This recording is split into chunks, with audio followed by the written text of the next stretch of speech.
Alright, starting off first here with a 1924 Buffalo nickel that has a mint error. This coin has been broad struck, so it has that uncentered broad strike there, which we'll see around the rim of the coin. This coin is also graded at a mint state 65 by PCGS. That means the coin is in very good condition. The coin grading scale goes up to 70. This is at a 65. This nickel ended up selling for around $690. Moving on to another Buffalo nickel that is in very good condition, a mint state 64 grade, and it has a partial collar, which we'll see around the rim of the coin, and it also has that small, clip there on the planchet at the bottom of the coin.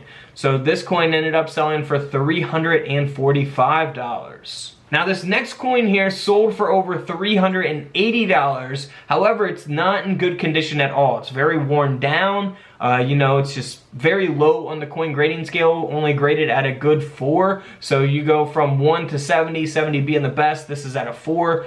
So very, rough condition coin here. However, it does have that reverse die break. So we'll see that large cud there, right there on the back end of the Buffalo. So that is very, very cool. You can actually look for cuds on all kinds of different coins, even Lincoln pennies and, quarters and modern coins as well. So not just Buffalo nickels. This coin, like I say, sold for over $380. Here's a 1924 D mint mark that sold for over $44,000, and that is because this Buffalo nickel is graded at a mint state 66 by PCGS.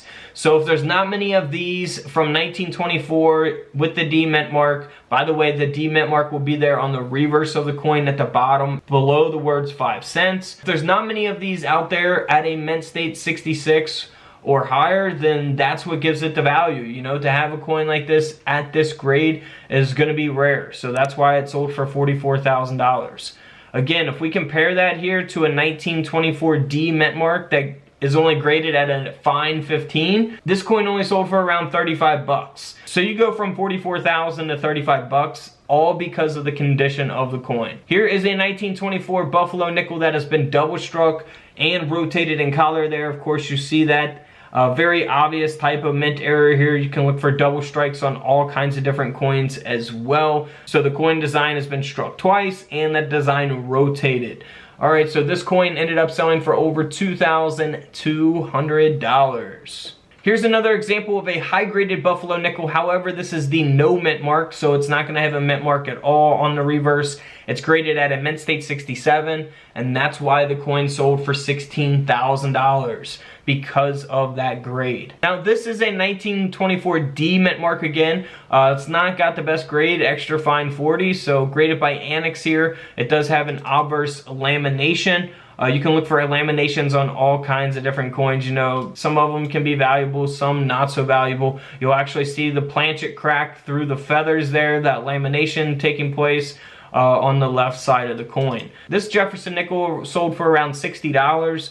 So not bad in that condition. Here's another example of that, a 1924 S, but it's graded by PCGS at a very fine 20. This coin sold for around $130. Again, we'll see that lamination there on the left side going through the head here. And this is the S mint mark. So the S mint mark will be underneath the word 5 cents on the reverse, just like the D mint mark was. Speaking of the S mint mark, here's an example of a 1924 S that's graded at an AU 55, and this coin sold for $2,400. Now, if you look at a 1924 no mint mark graded at an AU 53, this coin only sold for $44. So S mint mark, a little more valuable there. Now here is a 1924 that is missing the designer's initials. So what is the designer's initials? Well, the designer's initials on the Buffalo nickel is that little F there on the obverse of the coin underneath the date.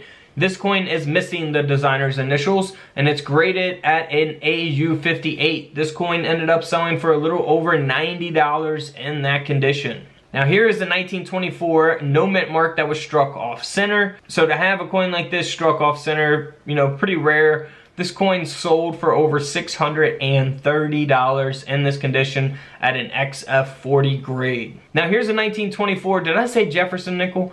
Buffalo nickel that was struck onto a 1 cent planchet, and that's why this coin sold for $28,000, because of that design being struck onto, well, a 1-cent planchet. So a wheat penny planchet. That is awesome. Now here's a 1924 S mint mark with the high grade that sold for $20,000, all because of the grade. A mint state 66. That's where all of the value comes in at. Again, you'll see that S mint mark there at the bottom of the reverse of the coin. Now here's a 1924 S to compare it to that only sold for $160. It's in rough shape, graded at a fine 15, but big difference there from 20,000 to 160. So keep that in mind, grade is extremely important. Alright guys, don't forget to subscribe in the middle, check out the videos to the left of me, and until tomorrow, I'll see you guys in the comment section below. This is Couch Collectibles, and this is where I disappear.